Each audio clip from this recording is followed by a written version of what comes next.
Okay, we're going to talk some more about Rimworld. We're going to talk about Rimworld 1.0. There's a lot of videos out there that are from the alpha and beta stages, and there's not a lot of 1.0 content. So really quick, let's try to just get into it. As if you were starting a new game, you were trying to survive at a harder difficulty. So let's go to New Colony. Really quick, we're just going to go through this. This video, we're going to focus on the Lost Tribe scenario. Quick, you can see what you start with. And you're going to get to start with 5 people. Like I said, this video we're talking about Savage. And we're talking about permadeath. Okay. Now I haven't done Merciless mode. But we've pretty much figured out Savage. So that's what we're going to talk about. Let's do this really quick. Sorry, this is boring to watch the world generating. But I want to talk about the first step, kind of where to settle.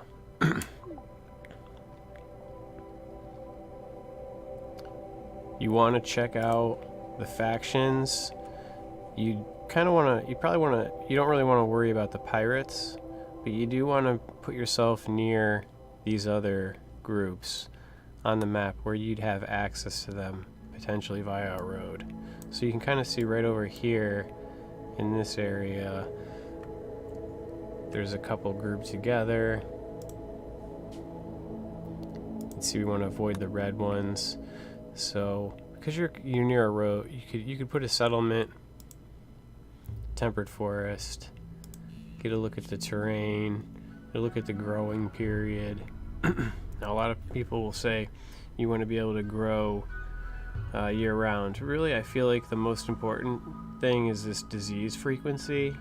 When you're in the tropics, that's high, and when you're on the harder difficulties, you're going to want to have a low disease frequency. And the growing season too is going to be more affected by, just having normal good time management skills. Because as long as you get a normal growing season,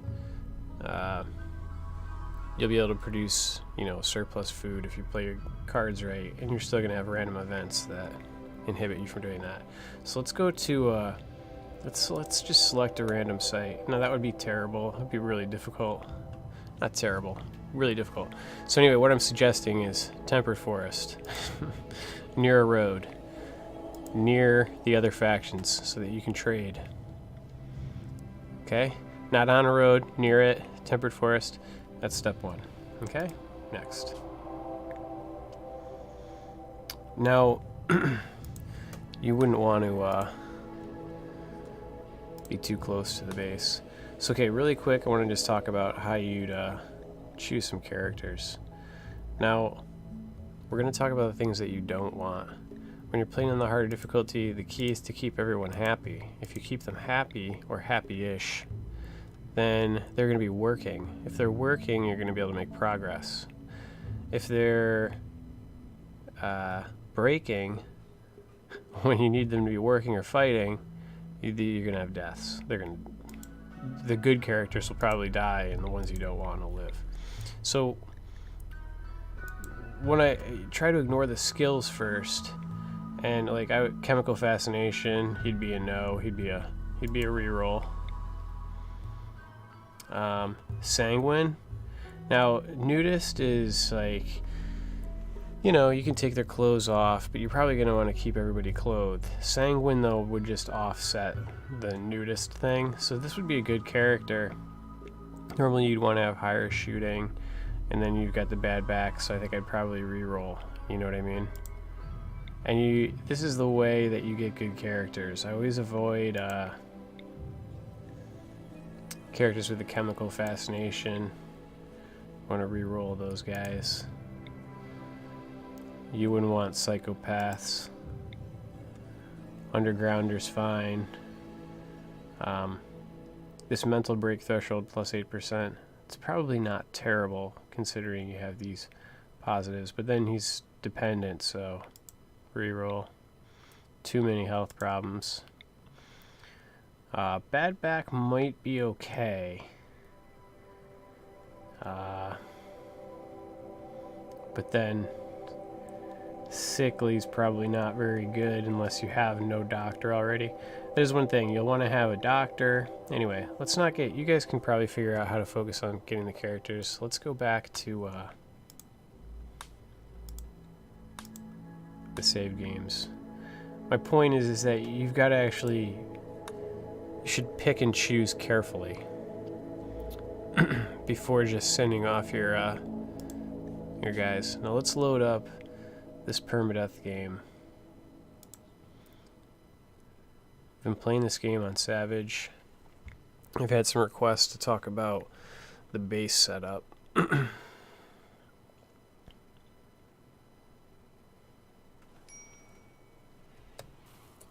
Okay, so we're summer of the third year in.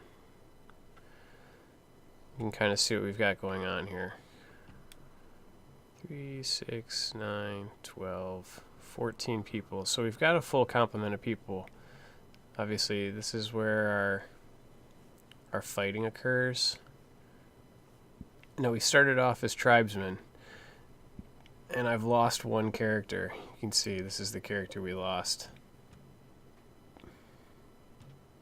Died in a battle right over in here. They came in with some grenades and stuff here. And it was before I had guns. And they had guns.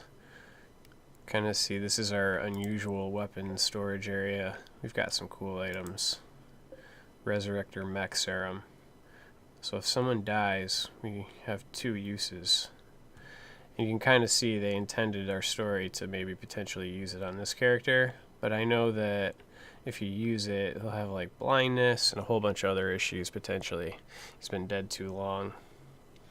And then you've got these, Shock Lance, Insanity Lance, and those are useful. You can kind of see right away, defense feature of your base. See how I have turret coverage basically everywhere inside the walls, and it's all overlapping? You can see there's turret here, here, here, down these straight hallways.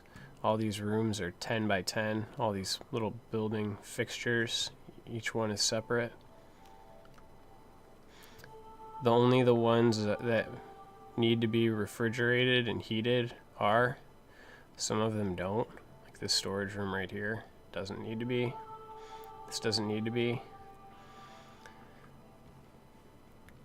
You can see within our walls, we've got geothermal, one of them, within our walls. You always want to, preferably want to have at least one within your walls. And later in the game, we'll add more just outside our walls, like over here. You could potentially add one up here eventually. That would be kind of long term. You can kind of see we're set up.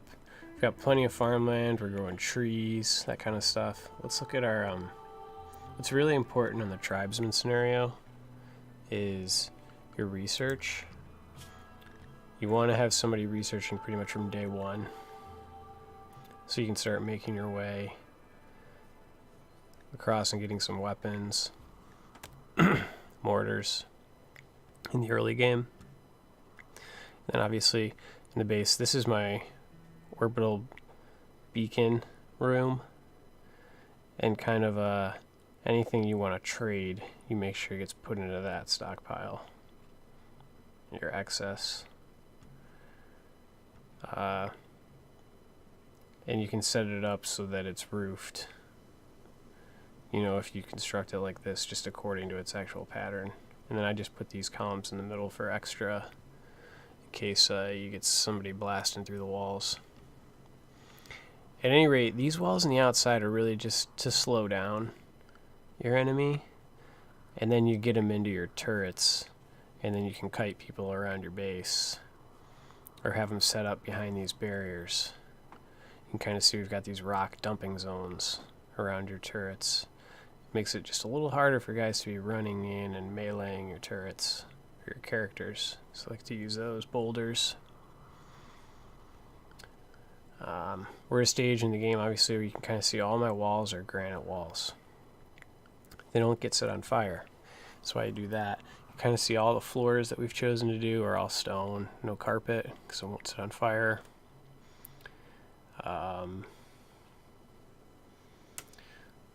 One of the things is we don't really assign animals.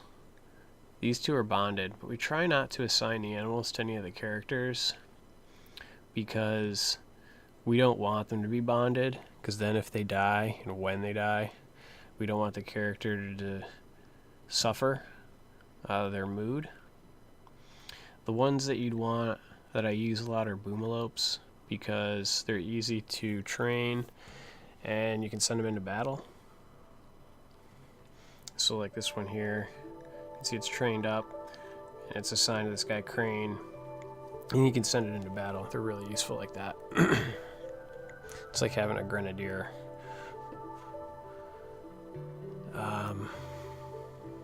Let's see, we're doing some Devil Strand. It's really high item clothing. Kind of see my research here is in a sterile room, so it bumps your research speed factor up. That's pretty important.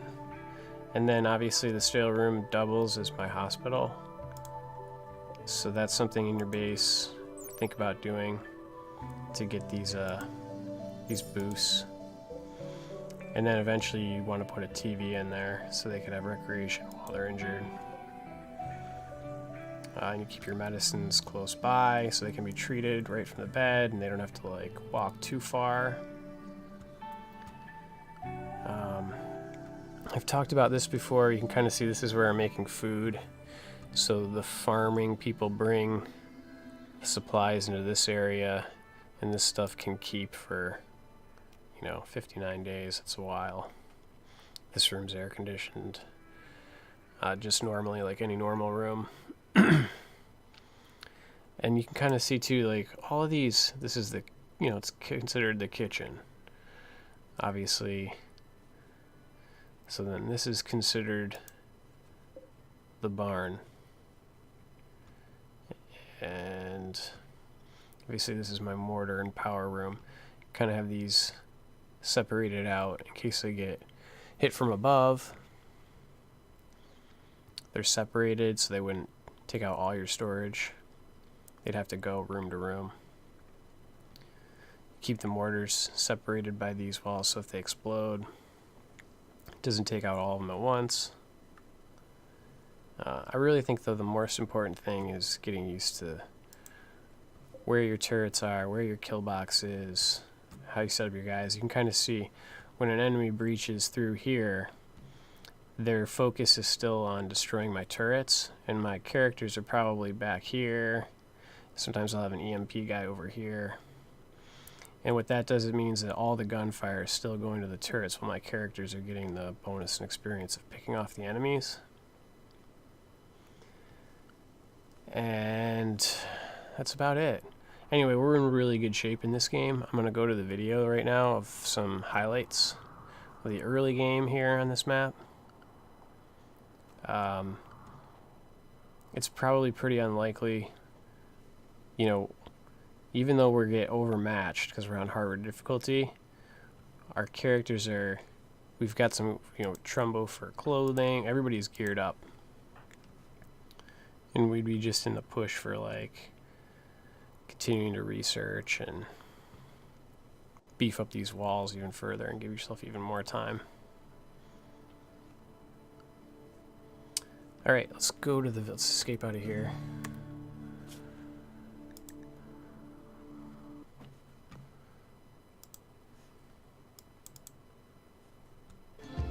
Okay, so this is early on. You can kind of see, even though it's early on in the game, we got these, we had some wood buildings because we didn't have stone research yet. And we just did a little quest. And we've got 4 people out on the quest and 3 back at the base. So you'd be vulnerable to attack. And what I'm doing now is I'm just looking for the threat on the map. You can kind of see we don't know what's in that building right there. But this quest was for one of those vanometric power cells, which you pretty much can't turn down because it's like free power for forever, as long as you don't get it destroyed. And I do notice that there's a bear here. You've got to watch out for the wildlife, and there's one of these guys right here. So I'm just putting my guys into cover, and then we'll send someone in to check. And you want to go slow on these maps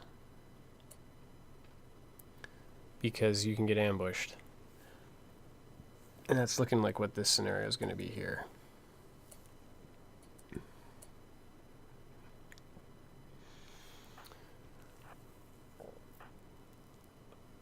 And you can see early game, all we've really got are these, bows and arrows and some pistols. So you've got to be, using your good shooters. You can kind of see real quick, we get these guys and we know we're going to be safe because they're both meleeers and they're pretty weak. And this is one of those where you just kind of want to, if you were concerned, you could kite them around a little bit. And then we change who we're shooting at to the closer one. And then now that he's down, they're running away, so you're good. I think I checked both of these characters and I think they had bad stats, or I was just in a hurry. So the thing you got to remember about the Tribesman scenario is you have a lot of people to feed early on in the game, so you don't want to take too many prisoners, too many recruits too early before you have the technology and the ability to feed everyone. And there's the vanometric power cell. Awesome item. Can't turn down a quest early game to get that. Okay, so here is my first siege. When the first time they come and siege me, you can kind of see we're still at a point where we have great bows. And we've got a couple of guns, but the guns we've probably gotten from people who've attacked us. And we're just gonna try to pick them off and harass them from afar. You don't want them to start launching on your base. And we send that boomalope that we've tamed in. And what he does is he starts a fire. That was really, really good. Because now they're going to be distracted as that fire starts to burn up that area. So even if we were to fail and run away right now, that would hopefully stay on fire. Now we're just going to try to continue to move in and pick somebody off with the great bows.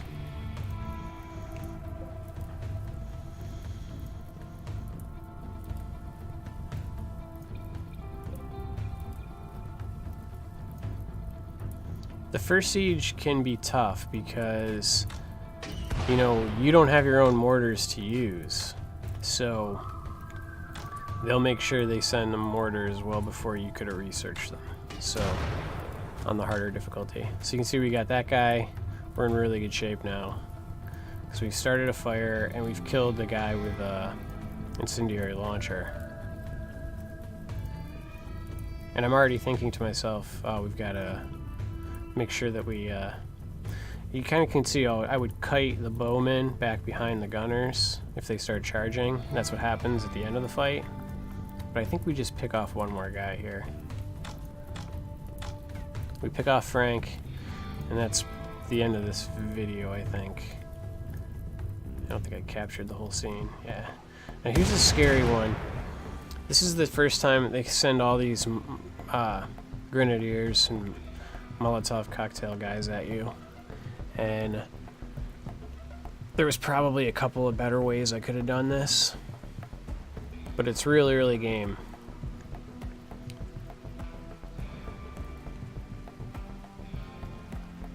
Kind of see it's the first year 5501, so and they've got 3 or 4 grenadiers and 3 or 4 melee Molotov cocktail guys. So I spend a while setting up here because I'm not sure how I'm going to slow these guys down. I think a couple of them are on chemicals too, making them run faster. Like this lead guy, Bill. That's what I was saying earlier, the walls are just to slow people down before you have turrets. You've probably got to have these bunkers. And then you could also fall back to the buildings, the corners of the buildings. So white is going to activate an item because they're too close and I haven't hit anyone. And that helps. He was one of the dangerous guys.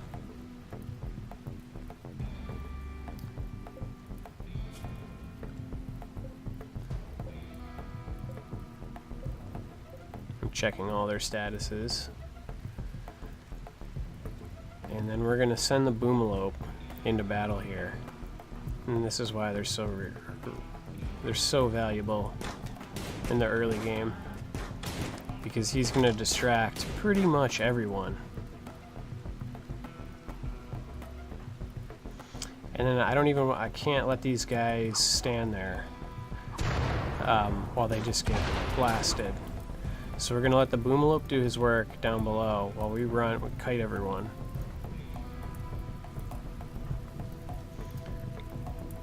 I'm thinking I can get one round of shots there maybe, but I didn't see that grenade. So then I've got to retreat again. And you can kind of see, like, there's that mortar from the previous fight that I installed in my own area. But I couldn't really use it against these guys because they were inside the wall so quickly, so it wouldn't even have helped me. See, everybody's still fighting the Boomalope down below. And we were able to get some shots off on some people here. Basically turned the tide of the battle.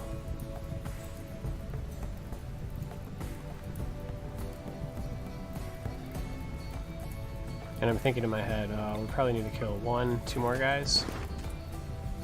And then I noticed those are Molotov cocktails, so we'll let those guys shoot at me while we still try to get some shots off. But then the frag grenade guy comes up.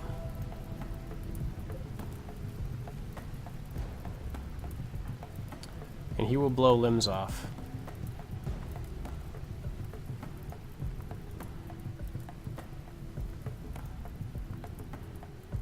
So I'm thinking to myself, where can we move these guys? I was like, can I play Ring Around the Posy with them around these boulders? I was running out of options.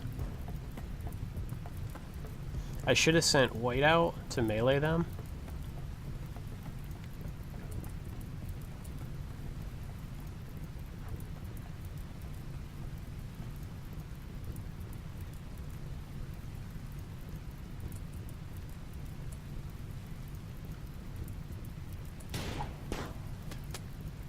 And then you can see Lion's in trouble over there. He gets away. And they flee. So we got through that fight with just a little bit of damage. Now this one here is one where you can see I've put my walls far away from my base. So the first time a ship lands, it lands inside my wall, which is okay. I have an EMP grenade guy there. Now what happened is Epsilon just got his spine shut out, so I'm checking, it's shattered. So he ends up spending the next like 2 years in bed before we're able to find a new spine for him. And that's what I like about this game, is that he was my scientist. We had to rearrange the way we did things, had to have a new scientist. But we didn't just give up on Epsilon. We waited until we found a spinal transplant, and then he eventually was cured years later. And I think that's what makes this game so great. One of the many things. You can kind of see this is how you deal with these guys. You know, ideally you would not want to be anywhere really this close to them in their range, but sometimes you have to. And there's a whole number of reasons why the the bolt-action rifle is such a great weapon, and the sniper rifle is pretty good too. It just takes too long to shoot, but the bolt-action gives you such great range.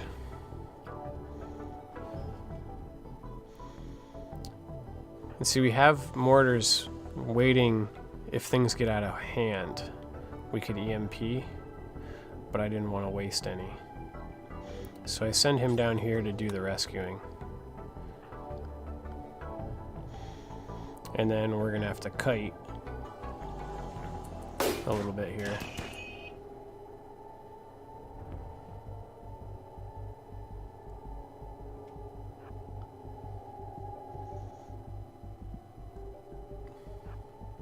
Assault rifle is a great weapon too. Once you have a handful of characters, you can kind of see how it becomes valuable to have an arsenal with some differentiated weapons.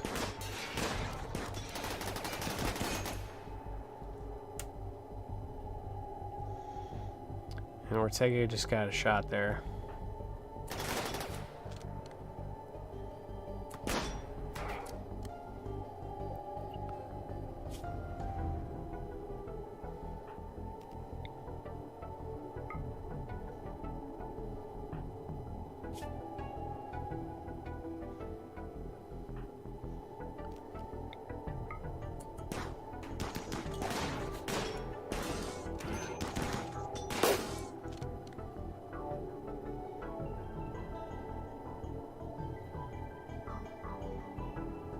Kind of see I do a lot of strategic pausing.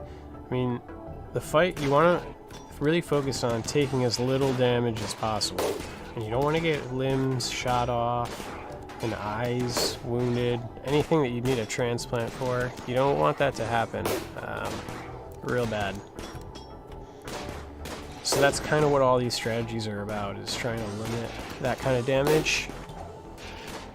Always putting your characters in the best situations for them to succeed.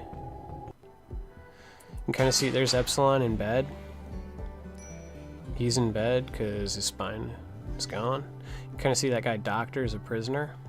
And right now what happened was they just spawned on top of us. And this is why I kind of construct my base the way I do. Now you can kind of see we don't have turrets up yet. So what we're going to do is just kite the enemies around the base. We've got them set up at strategic points, and it's like why you like to use these 10 by 10 squares. You have clear lanes, aisles, 2 blocks wide to shoot down. And in the future, the fact that they're too wide means that you can put turrets in.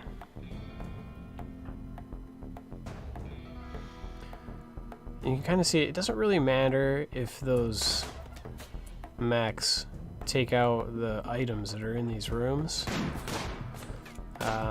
You wouldn't want them to destroy that vanometric power cell, but none of the items are all replaceable. It's the people you don't want to have damaged.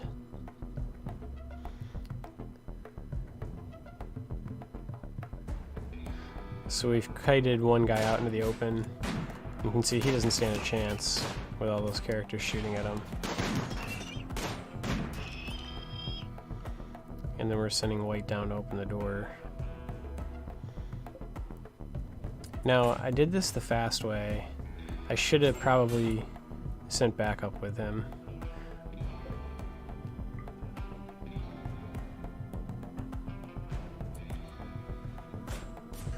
Because these guys ended up being faster than him. So he comes right away.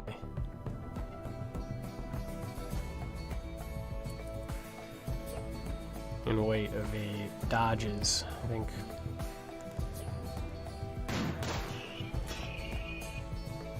So it's kind of lucky there.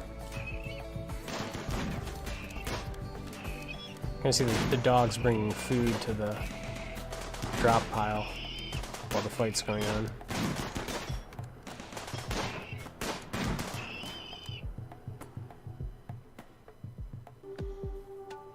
I didn't talk a lot about this I just showed because it's cool.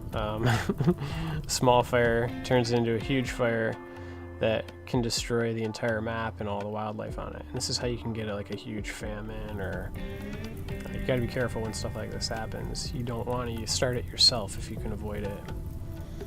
This one gets rained out, but it's interesting to see. Kind of see this is just waiting for the centipedes to come in through your traps,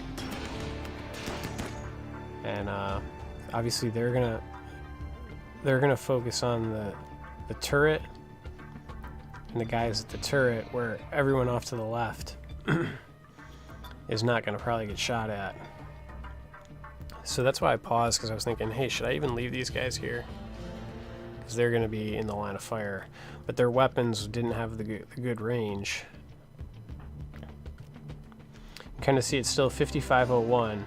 You can kind of see, look at how my weapons have improved. And it's because we're getting the harder difficulty enemies are trying to raid our camp, and we're stealing their weapons and giving them to our guys, you know, the higher quality ones.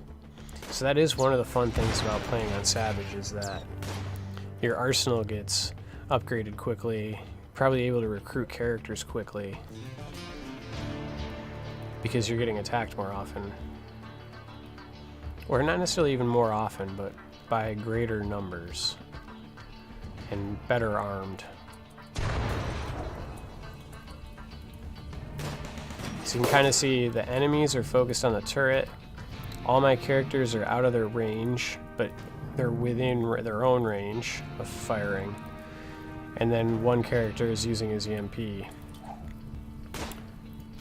This is kind of ideal, I would say, how you'd want to...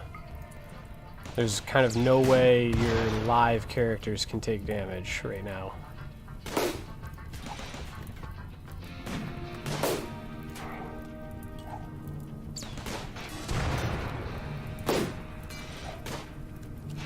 Obviously, all these graves here are enemies. And when I make a cremator machine, I end up digging them up and cremating them all. You leave this one because it is a mood bonus when they visit the grave of an ally.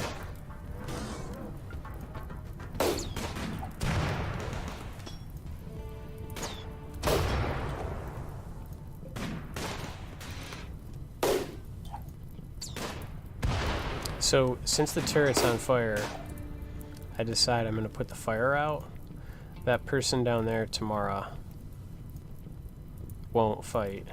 So I could have used her. But usually what I do is I keep anybody who won't fight, is they're on like rescue crew. Rescue, put out fire kind of crew. And that guy's a meleeer, and there's nobody to melee, so we'll send a white over to put the fire out.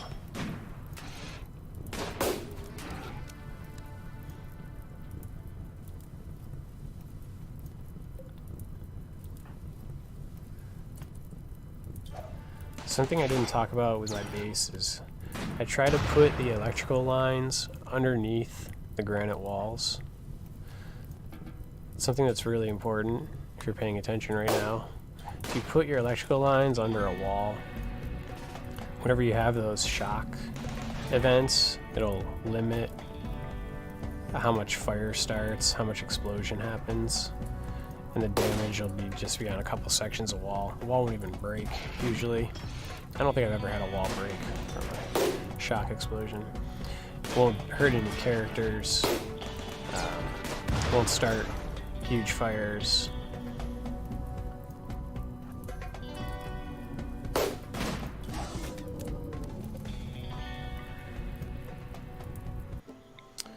Okay, so here you want to get these thrombos sometimes because they make really good quality clothing.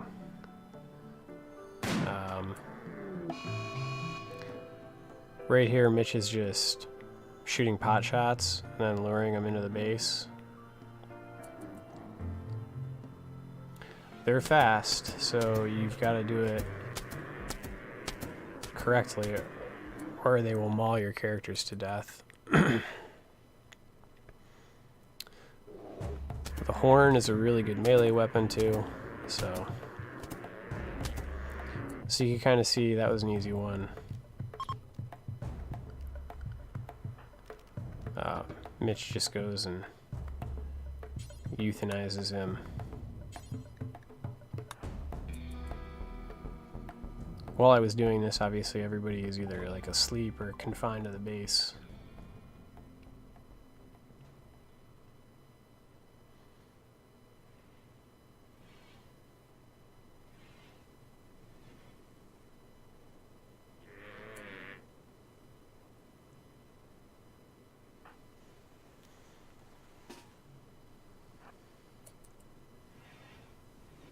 There's more than one. This is when the sniper rifle really comes in handy, when you want to lure an enemy to attack you. You can get off some powerful, damaging pot shots.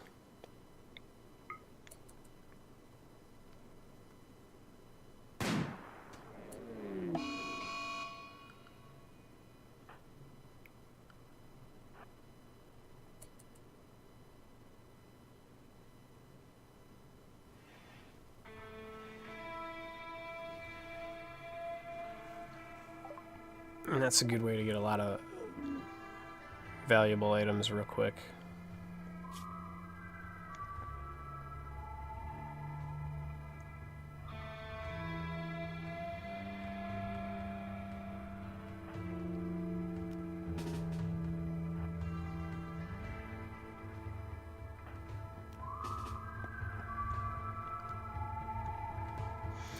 So one of the reasons I keep all the animals in a barn like that is if you kind of restrict the animals to not sleeping in people's rooms but having them in a barn, their own area, is only that area will get dirty.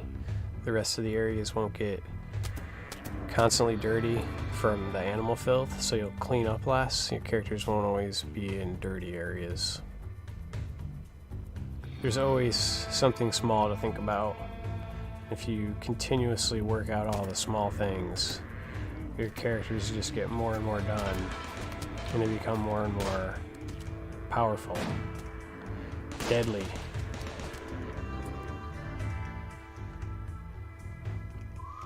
You can kind of see how the turrets, again, are distracting any enemies. And that's it. That's about where I am in that game. Until next time, thanks for watching.